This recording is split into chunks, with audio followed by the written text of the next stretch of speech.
All right, 7th graders, we are in the last section of Chapter 11. And today we're going to talk about how do you choose a data display. So what you're going to learn is this. You're going to classify data as quantitative or qualitative. Choose and create appropriate data displays and analyze misleading graphs. So the first thing, classifying data. Data sets can consist of two types of data. They are qualitative or quantitative. It's hard to say. It's even hard for me to say it sometimes. So our core concept talks about these two types of data. Qualitative data or categorical data consists of labels or non-numerical entries that can be separated into different categories. When using qualitative data, operations such as adding or finding a mean do not make sense because this could be, what is your favorite color? It's red. Well, you can't find the mean of favorite colors. Quantitative data consists of numbers that represent counts or measurements.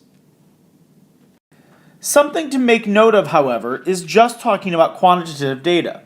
Just because it represents numbers or measurements doesn't mean you're going to go to one way. So for example, just because a frequency count can be shown for data does not make it quantitative.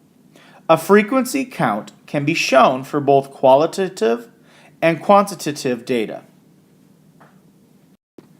So let's look at example number 1. We want to know whether or not each data is qualitative or quantitative.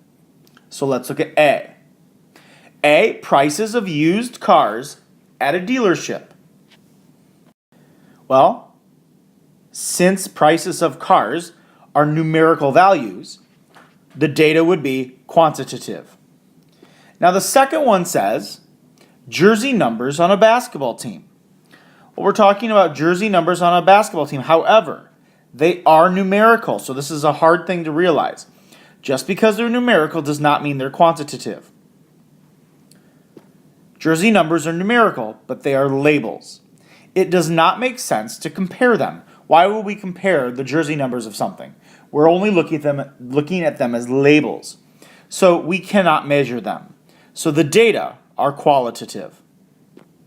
Now the next thing we're going to talk about is lengths of songs played at concerts. Well, lengths of songs played at concerts, they are numerical measurements. Therefore, because they're numerical measurements, the data is quantitative. And lastly, zodiac signs of students in my class.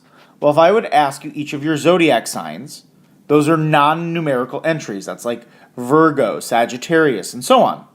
So zodiac signs are non-numerical entries that can be separated into different categories. So the data is qualitative.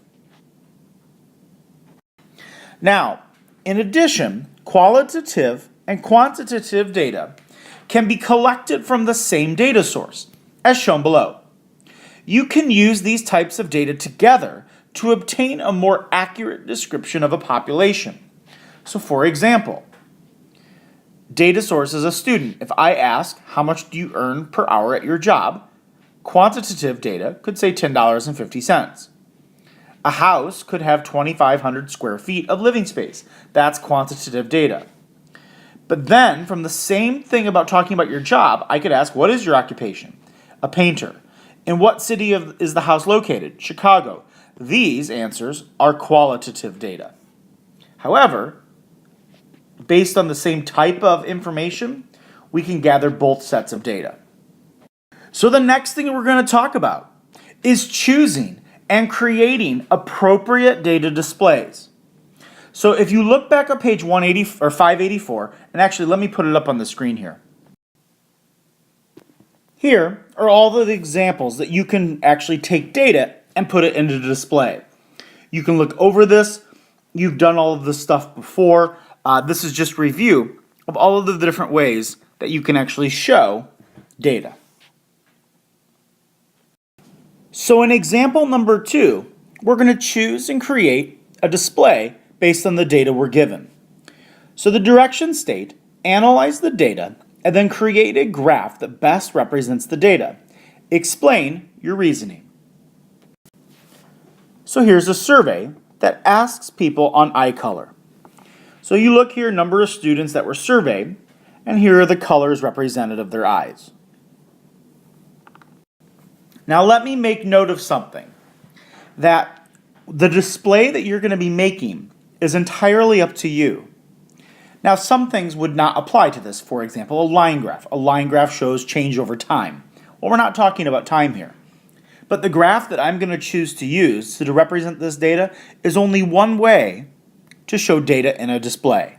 There are multiple ways. So let's first look at what we have. We have qualitative data. And what that means is these were the answers that people chose: brown, blue, hazel, etc. And then number of students is the frequency that occurred. So I'm going to say that because a circle graph shows data as part of a whole, and we're looking at this as part of a whole since the total number of students that were asked, I'm going to do a circle graph. So the first thing I'm going to do is I'm going to find the angle measure for each section of a circle by multiplying the fraction of students who have each eye color of 360 degrees. So the first thing we do is add all the numbers together. We know that we have 140 students in the survey. So 140 students would represent your total. So the first thing I'm going to do is divide each of these numbers here in my graph or in my chart, and I'm going to divide by 140. That's going to give me the percent as a decimal. But wait a minute, percents out of 100. I want to know out of 360 degrees. So remember, you're going to make an accurate graph. You're not just going to guesstimate and draw portions of a circle that you think would represent the fraction. So you then times each of your decimals by 360 to get the approximate degrees the circle would be. Now step 2, we're going to use a protractor to draw the angle measures found in step 1 on a circle. We then are going to label each section and title the graph as shown. And here's your answer for number 2, part A. We have an accurate, that's important, an accurate circle graph that represents all of the students surveyed, the choice of color they have, out of the whole. Now we're going to go on to part B. Part B talks about Interstate A and Interstate B and vehicles and their speeds. So here, we're looking at a double display of some sort, and we're looking at actual numbers, actual quantitative data. So if I'm looking at this, I'm thinking, well, wait a minute, mean, median, mode, this could work here. So if we're actually, this is more important though, that we're comparing both sets of data. So I could use the 5-number summary, and the 5-number summary, remember, is maximum, minimum numbers, median, quartile 1, quartile 3, which would be a double box and whisker plot. So here's what I basically just said. We're going to use the 5-number summary to create a double box and whisker plot. And here it is. This is an easy way now to look and see what's going on. Look at how much easier it is to look at your data. There is a much wider range of speeds on Interstate A than Interstate B. In addition, people go a lot faster on Interstate B. So maybe the speed limit's higher. Now the last thing we're going to talk about is actually really easy. And it's one of my favorite things because, believe it or not, you can make data show anything you want it to. You can actually make data mislead other people. And that happens all the time in real life. It really does. So we're going to analyze misleading graphs. Just as there are several ways to display data accurately using graphs, there are several ways to display data that are misleading. A misleading graph is a statistical graph that is not drawn appropriately. This may occur when the creator of a graph wants to give the viewers the impression that the results are better than they actually are. Below are some questions you can ask yourself when analyzing a statistical graph that will help you recognize when a graph is trying to deceive or mislead its audience. Does the graph have a title? Are the numbers of the scale evenly spaced? Does the scale begin at 0? If not, is there a break? Does the graph need a key? Is everything labeled? Are all components of the graph, such as the bars, the same size? These are very important things to analyze and look at when you look at a graph. So in example 3, I'm going to put up two different graphs, and we'll start with A, and I want you to describe how each graph is misleading. Then explain how someone might misinterpret the graph. This is very important, these directions here. This is not where you're actually mathematically doing anything, but you need to describe how it's misleading and how someone might interpret it. So let's look at graph A. Take a look at it. You don't have to write any of this down, but I want you to look at the graph. You don't need to write the graph down. So it looks like we're talking about tuition, room and board at colleges and universities.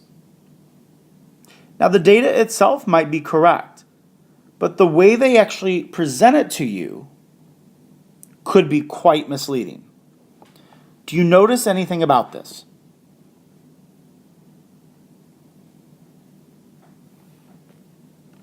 Here's what I look at. Wait a minute, we're starting at 15,500. Now, it's increasing by 500 each time, but it did not start at 0. Why do you think that is? Here's what we could say. The scale on the vertical axis starts at 15,500 and does not have a break. So this makes it appear that the average cost increased rapidly for the given years. So it looks like this is going bam, bam, wow, this is going up a lot. The problem is you have 15,500 other tick marks that you would actually have if you started at 0. So the increase from each of these would not seem nearly as high. So how might someone misinterpret this? Someone might actually believe that the average cost more than doubled from 2007 to 2011. So if you look at this, you're like, oh my gosh, look at it. This doubled. Well, in actuality, it only went up about $1,500. Because since we started at 0, this looks like it's increasing at a much faster rate than it actually is. So let's look at part B. Part B talks about the mean hourly wage for employees at a fast food restaurant. So just look at this first. I'm going to let the video keep going. Look at it and see if you can figure out what's wrong with it.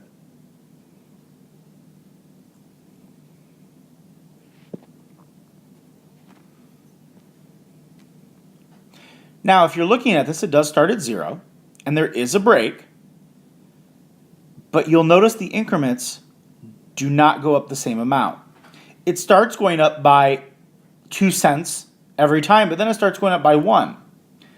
So the problem is the scale on the vertical axis has very small increments that are not equal. These are not equal. Then it goes up by a penny. Someone might believe that the greatest increase in mean hourly wage occurred from 2011 to 2012, when the greatest increase actually came from 2009 to 2010. So it looks like this part of the graph was a much higher rate of increase than it was here, but this was going by 2s and this was going by 1s. So it's misleading.